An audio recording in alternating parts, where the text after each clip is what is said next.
That breaking news now at 6, less than a month after a woman was fatally shot in the Metroparks, another shooting in the parks has claimed an additional life. This all comes just a day before a popular beach holiday. Good morning, everybody. I'm Mike Brookbank. And I'm Tiffany Tarpley. This happened at Euclid Beach a little after midnight. Let's get straight out to News 5's Nadine Abusada, who's been at that scene all morning. Nadine, what do you know?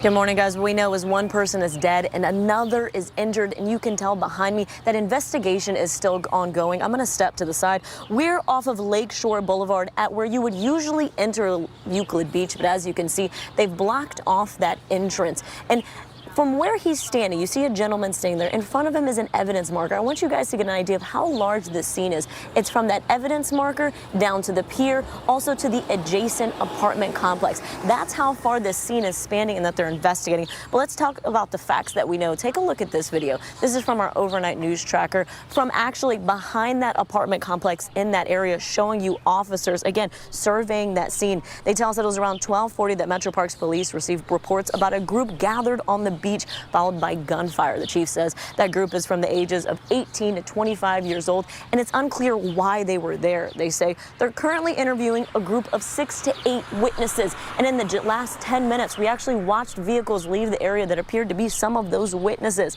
Chief Kelly Stillman says this kind of violence is out of the ordinary. Usually they don't have issues here. They have minor problems, reminding people that this holiday week, this area is still safe. This happens after hours in cover of darkness. Most people that come down during daylight hours. Edgewater is going to be packed. We're going to have a whole big showing of law enforcement, numerous agencies collaborating to make sure everybody's going to be safe.